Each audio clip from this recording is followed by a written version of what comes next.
नमस्कार, आपका स्वागत है यूनिक स्कूल सीकर के ऑनलाइन प्लेटफॉर्म पे। आज हम बात करेंगे अध्याय 8 व्यावसायिक संरचना। तो पीछे हमने पढ़ा था प्राथमिक व्यवसाय क्या है पिछले अध्याय में, द्वितीयक व्यवसाय क्या है, तृतीयक क्या है, चतुर्थक क्या है, पंचम क्या है। तो आज हम शुरुआत कर रहे हैं इस पाठ में प्राथमिक व्यवसाय से संबंधित।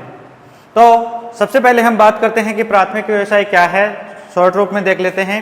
प्राथमिक व्यवसाय वो होता है जो प्रकृति द्वारा जो संसाधन हैं उनका उपयोग हम सीधा ही करते हैं। प्रकृति द्वारा प्रबंधित जो संसाधन हैं उनका उपयोग हमें सीधे रूप से करते हैं, वो किसके अंतर्गत आते हैं? प्राथमिक व्यवसाय के। अब हम बात करते हैं कि इस व्यवसाय को कितने भागों में बांटा गया है। ये जो प्राथमिक व्यवसाय है इनको कितने भागों में बांटा गया है, कितने भागों में बांटा गया है? तो सबसे पहले आता है आखेट। एक नंबर कौन सा है? आखेट, जो हम पिछली क्लास में भी पढ़ा था हमने। दूसरा है संग्रहण,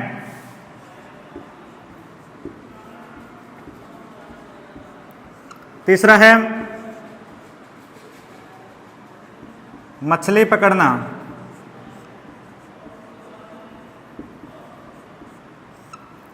चौथे की बात करें तो चौथा आता है कृषि।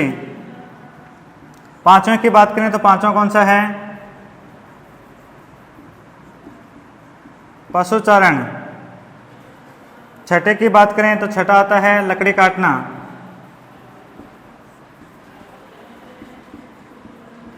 और सातवें की बात करें तो सातवां कौन सा है?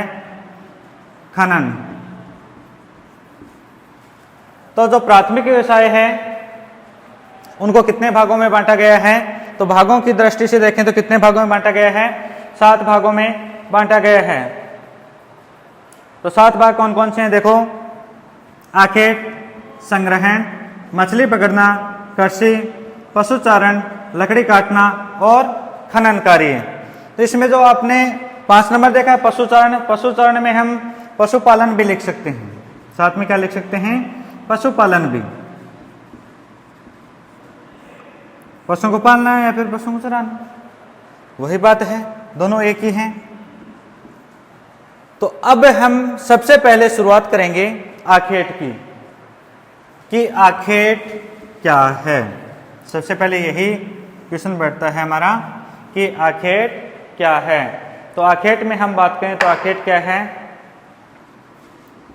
सबसे प्राचीन,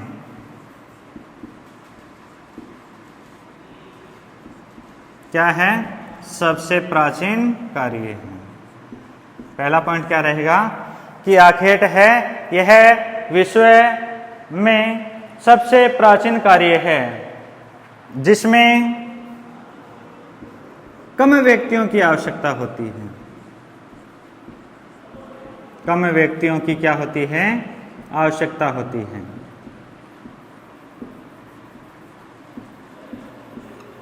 पहला क्या देखा कि यह विश्व का सबसे प्राचीन। दूसरा हमने देखा कि यह जो व्यवसाय है इसमें कम व्यक्तियों की क्या होती है? आवश्यकता होती है। और इस व्यवसाय में अगर बात करें तो जो जीवन यापन है, क्या है? जीवन यापन है वो न्यूनतम आधार पे किया जाता है। कौन से आधार पर? न्यूनतम आधार पर। तो एक एक पॉइंट बता रहा हूं, ध्यान रखना। जीवन यापन किस आधार पे? न्यूनतम आधार पर संभव है।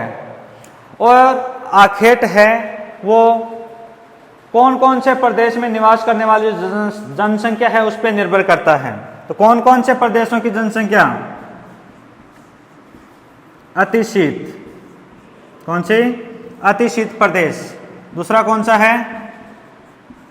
गर्म प्रदेश। इन दोनों प्रदेशों की जो जनसंख्या है, किनकी? इन दोनों प्रदेशों की जो जनसंख्या है उस पे क्या निर्भर कर रहा है? आखेट। यानी अतिशीत और जो गर्म प्रदेश हैं उन प्रदेशों में निवास करने वाली जनसंख्या है वो किस पे निर्भर करती है? आखेट पे निर्भर करती है। अगला पॉइंट इसी में आता है कि आखेट के लिए बहुत कम पूंजी।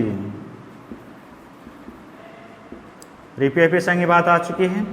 देखो, आखेट में बहुत कम पूंजी तथा जो तकनीकी आवश्यकता है वो भी क्या लगती है, कम। तकनीकी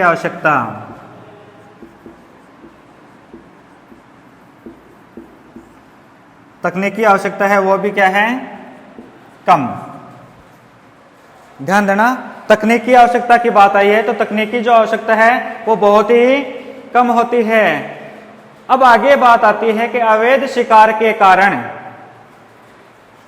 अवैध शिकार के कारण भारत व विश्व में, अवैध शिकार के कारण भारत व विश्व में अनेक जो जातियां हैं, भारत व विश्व में अनेक जातियां हैं वो क्या होने लगी हैं, विलुप्त होने लगी हैं। क्या होने लगी हैं, विलुप्त होने लगी हैं। तो इसमें ऐसे भी बोल सकते हैं, अवैध शिकार के कारण भारत व विश्व की अनेक जातियां विलुप्त हो गई हैं या विलुप्त होने की कगार पे हैं।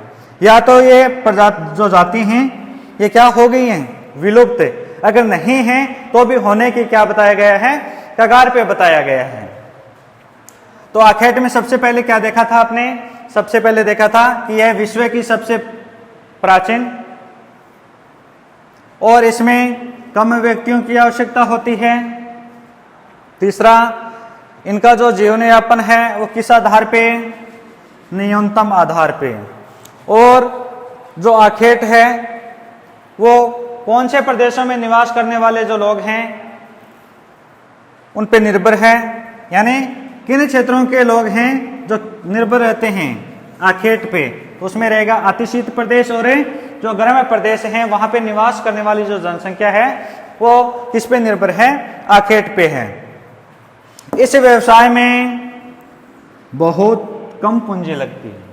पूंजी की बात करें तो बहुत है कम, और कम ही किसकी आवश्यकता होती है, तकनीकी की। किसकी आवश्यकता होती है, तकनीकी की आवश्यकता होती है। लास्ट में हमने पढ़ा था कि अवैध शिकार के कारण, किसके कारण, अवैध शिकार के कारण भारत व विश्व की जो अनेक जातियां हैं वो क्या होने लगी हैं, या तो विलुप्त हो चुकी हैं या फिर होने के कगार पे हैं। अब आगे इसमें हम देखेंगे कि वर्तमान में आखेट है वो किन क्षेत्रों में किया जाता है, यानी वो कौन कौन से क्षेत्र हैं जिन क्षेत्रों में आखेट है वो किया जाता है।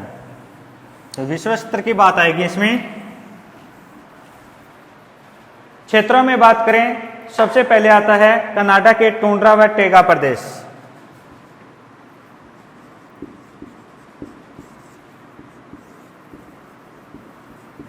कनाडा के टुंड्रा व टेगा प्रदेश में कौन सी, एस्किमो जनजाति। कनाडा के टुंड्रा व टेगा प्रदेश हैं वहां पे कौन सी जनजाति, एस्किमो जनजाति। अब बात करेंगे उत्तरी साइबेरिया में।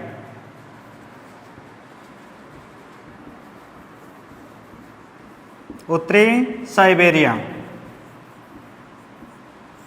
उत्तरी साइबेरिया में अगर बात करें तो इन क्षेत्रों में कौन सी जनजाति निवास करती है, तो इस क्षेत्र में कौन सी करती है, तुंग याकुत। तुंग याकुत, तो ये जनजाति वालों में आपने पढ़ा था तुंग याकुत। तो उत्तरी साइबेरिया में कौन सी है, तुंग है, याकुत है, चकची है और शेमोइड है। तो एक और लिख सकते हो, चकची।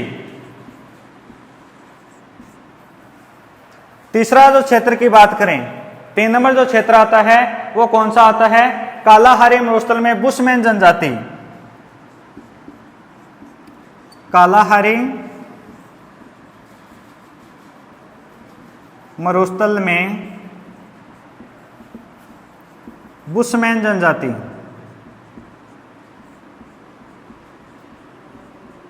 ये भी पढ़ चुके हैं हम कि बुशमैन जनजाति कहाँ निवास करती है, कालाहारी मरुस्थल में निवास करती है। फिर चौथे की बात करें तो कांगो बेसिन में पिग्मी जनजाति, कांगो बेसिन में कौन सी जनजाति, पिग्मी जनजाति।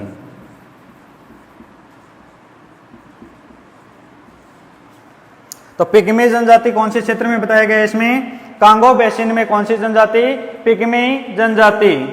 पांचवा अगर बात करें तो मलाया में सेमांग व सकाई, कौन से क्षेत्र में, मलाया में।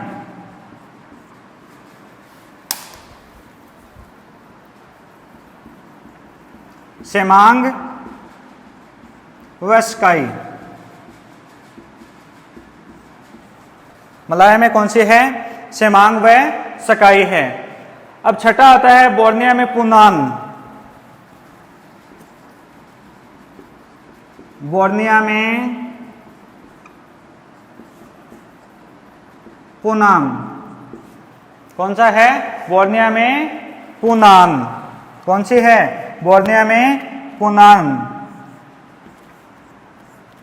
तो ध्यान देना, हम बात कर रहे हैं आखेट। आखेट है वो कौन से क्षेत्रों में किए जाते हैं, विश्व स्तर पे बात करें तो सबसे पहले हमने पढ़ा था कनाडा के टुंड्रा और टेगा प्रदेश, कौन से, टुंड्रा व टेगा प्रदेश में कौन सी जनजाति है, एस्किमो जनजाति है। उत्तरी साइबेरिया में कौन सी जनजातियां हैं जो निवास करती हैं, तुंग है, याकुत है और चकची है। तीसरा आया था कालाहारी मरुस्थल में कौन सी जनजाति, बुशमैन जनजाति। चौथा कांगो बेसिन में कौन सी, पिग्मी। पांचवा है मलाया में सेमांग और स्काई। और छठा हमने पढ़ा था बोर्निया में कौन सी, पुनान, कौन सी, पुनान। ये सभी के सभी क्षेत्र हैं, इनमें जो निवास करने वाली जनजातियां हैं वो क्या करती हैं, आखेट करती हैं। क्या करती हैं, आखेट करती हैं। तो आखेट से संबंधित आप समझ चुके होंगे कि आखेट सबसे प्राचीन कार्य है। इनमें जो व्यक्तियों की संख्या की बात करें तो कम व्यक्तियों की संख्या होती है, जीवन यापन का न्यूनतम आधार होता है। इसके अलावा हमने देखा था कि जो पूंजी है वो क्या है, कम है, और तकनीकी आवश्यकता की बात करें वो भी क्या थी, कम थी। और अवैध शिकार के कारण विश्व और जो भारत है उसमें अनेक जनजातियां विलुप्त होने के कगार पे हैं या विलुप्त हो चुकी हैं। बाद में आपने ये क्षेत्र देखी। अगले पॉइंट में हम देखते हैं, दूसरा आता है संग्रहण। 2 नंबर कौन सा आता है, संग्रहण। संग्रहण का अर्थ क्या होता है, कोई चीज को क्या करना, इकट्ठा करना। दूसरा पॉइंट कौन सा रहेगा, संग्रहण।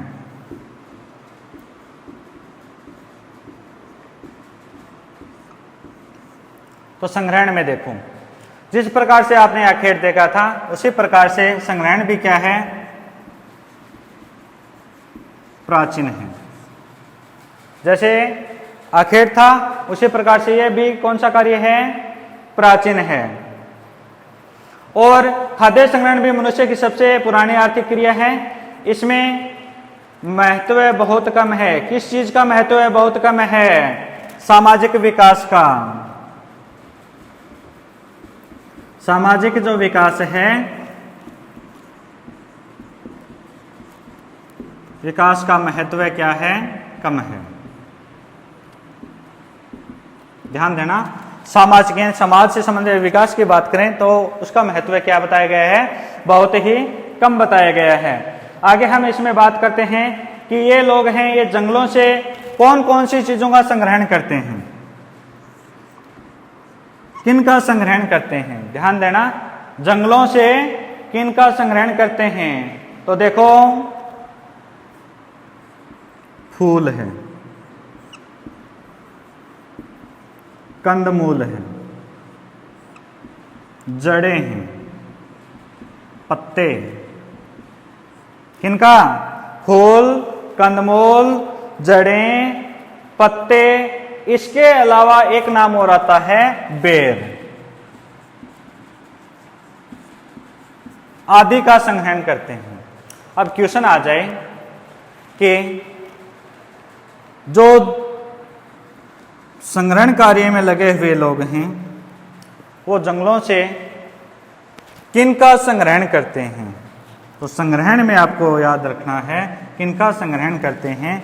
फूल का, कंदमूल का, जड़ें, पत्ते और बेर हैं, उनका क्या करते हैं ये लोग? संग्रहण करते हैं। आगे चलते हैं संग्रहण से संबंधित है। तो संग्रहण करने वाले जो लोग हैं वो क्या नहीं करते हैं? कृषि कार्य नहीं करते हैं।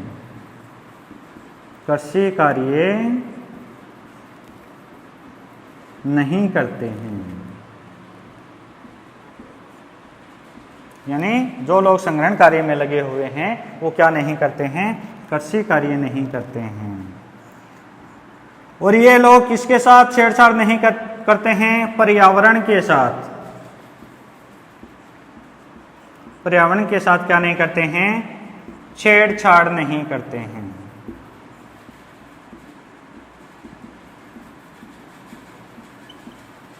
ध्यान देना, ये लोग कृषि कार्य नहीं करते हैं, पर्यावरण के साथ क्या नहीं करते हैं? छेड़छाड़ नहीं करते हैं, और ये लोग न्यूनतम परिश्रम से प्राप्त वस्तुओं का उपयोग करते हैं। परिश्रम की बात करें तो परिश्रम कैसा? न्यूनतम परिश्रम।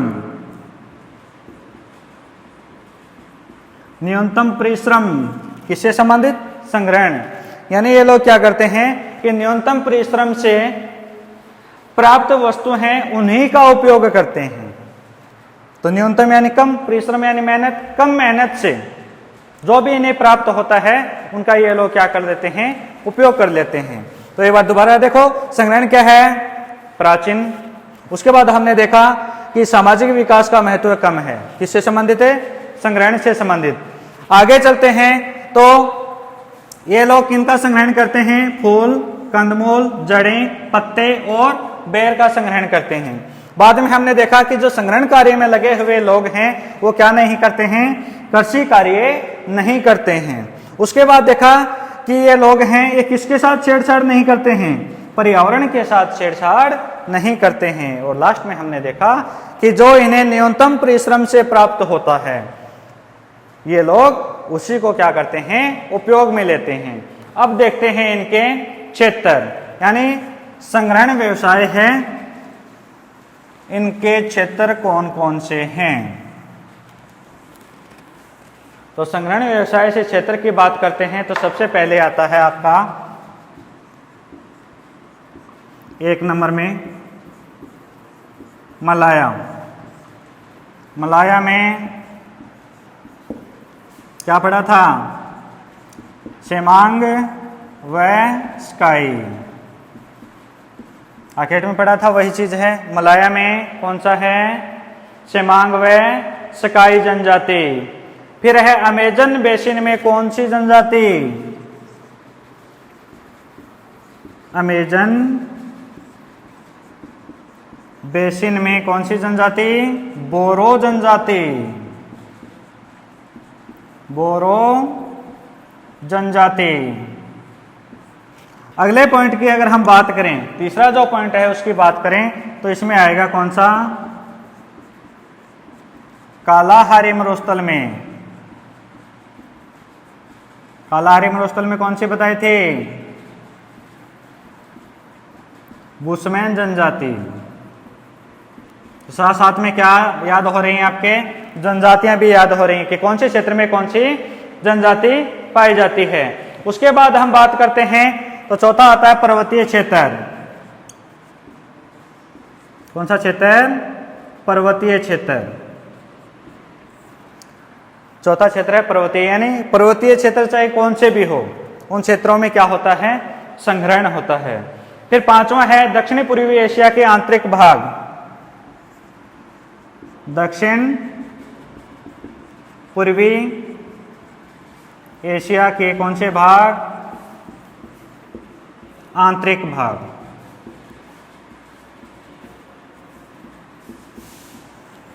तो हम पढ़ रहे हैं संग्रहण, संग्रहण के प्रमुख क्षेत्रों की, यानी कौन कौन से क्षेत्र हैं। तो पहला पढ़ा था मलाया में कौन सी जनजाति बताई थी, शेमांग व सकाई। दूसरा कौन सा आता है, अमेजन बेसिन में कौन सा, बोरो जनजाति। कालाहारी मरुस्थल में कौन सी जनजाति, बुशमैन जनजाति। और 4 नंबर आता है पर्वतीय जो क्षेत्र हैं वो। और 5वां है दक्षिणी पूर्वी एशिया के आंतरिक भाग। इन सभी क्षेत्रों में कौन सा व्यवसाय किया जाता है, संग्रहण व्यवसाय किया जाता है। अब तीसरा आता है मछली पालन। तीसरा कौन सा है, मछली पालन। तो मछली पालन है, सबसे पहले देखेंगे कि कौन कौन से क्षेत्रों में कैसा व्यवसाय है और मछलियां हैं वो कहां पकड़ी जाती हैं।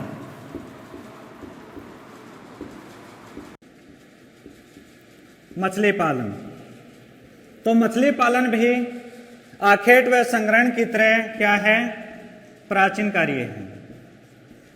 क्या है, प्राचीन कार्य है। पीछे वाले 2 पढ़े थे, आखेट पढ़ा था वो भी क्या था, प्राचीन। और उसके बाद दूसरा पढ़ा था संग्रहण, वो भी क्या है, प्राचीन। अब देखते हैं कि मछलियां हैं वो मुख्यतः कहां पे, यानी मुख्य क्षेत्र कौन से हैं इनमें जहां से मछलियां हैं वो पकड़ी जाती हैं। तो प्रमुख रूप से बात करेंगे तो इसमें सामान्य से नाम आएंगे, तालाब है, नदी है, झील है। 3 क्षेत्र रहेंगे प्रमुख रूप से। तो कौन से हैं, तालाब है, नदी है और झील है। यहां से क्या पकड़ी जाती हैं, मछलियां पकड़ी जाती हैं। क्या पकड़ी जाती हैं, मछलियां पकड़ी जाती हैं। आगे चलते हैं तो इसमें हम देखते हैं कि मछलियों का उपयोग किन में किया जाता है। किसकी बात करेंगे, उपयोग की। तो उपयोग में क्या आएगा कि इनका जो उपयोग है वो किन में किया जाता है। तो उपयोग में सबसे पहले रहेगा कि मछलियों का उपयोग है वो किसमें, भोजन में। किसमें रहेगा, भोजन में। दूसरे की बात करें तो दूसरा मछलियों से क्या निकालते हैं, तेल। पहले पार्ट में दूसरे पार्ट में हमने पढ़ा था सील मछली से संबंधित है कि सील मछली का महत्व बताइए। तो उसमें हमने जो लिखे थे वही उपयोग इसमें आएंगे। सबसे पहले क्या आया है, भोजन। दूसरा कौन सा आया है, तेल। तीसरे की हम बात करें तो इनसे क्या प्राप्त होता है, चमड़ा।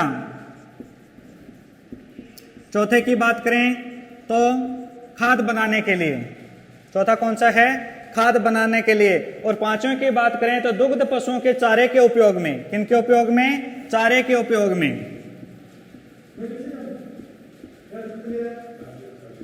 इसमें किया जाता है चारे के उपयोग में। तो मछली पालन है, उसमें हम देख रहे हैं कि मछलियों का उपयोग किन में किया जाता है, भोजन में, तेल में, चमड़ा में, खाद में और दुग्ध जो पशु हैं उनके चारे में इनका उपयोग किया जाता है। अब प्रमुख रूप से बात करें कि ये जो मछलियां हैं, नोट में लिख लेना चाहे, ये जो मछलियां हैं वो कहां पे, तो ये जो धाराएं होती हैं, ठंडी व गर्म जल धारा,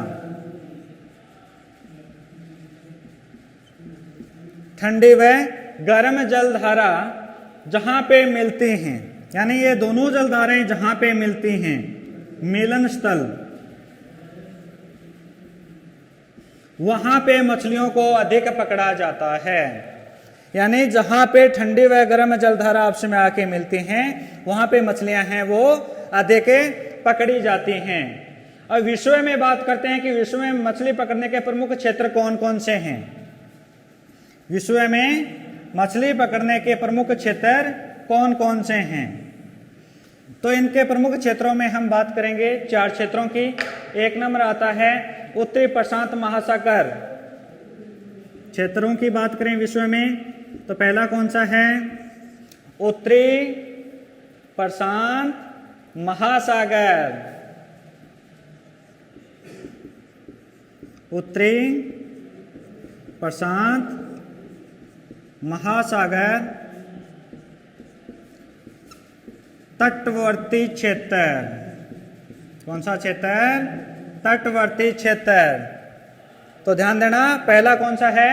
उत्तरी प्रशांत महासागर तटवर्ती क्षेत्र। दूसरा आता है उत्तरी पश्चिमी यूरोपियन क्षेत्र। उत्तरी पश्चिमी यूरोपियन क्षेत्र। कौन सा रहेगा दूसरा? उत्तरी पश्चिमी यूरोपियन क्षेत्र। अब तीसरे की बात करते हैं तो तीसरा आता है जापान सागर क्षेत्र। तीसरा कौन सा रहेगा? जापान सागर क्षेत्र। और लास्ट रहेगा आपका उत्तरी अटलांटिक तटीय क्षेत्र। उत्तरी अटलांटिक अमेरिकन क्षेत्र।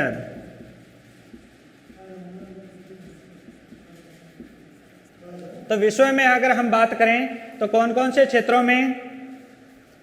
पहला आता है उत्तरी प्रशांत महासागरीय तटवर्तीय क्षेत्र। दूसरा है उत्तरी पश्चिमी यूरोपियन क्षेत्र। तीसरा है जापान सागर क्षेत्र। और चौथा हमारा कौन सा आता है? उत्तरी अटलांटिक अमेरिकन क्षेत्र। अब चौथा जो पशु चरण है उसको हम देखेंगे अगले वीडियो में। तब तक के लिए धन्यवाद।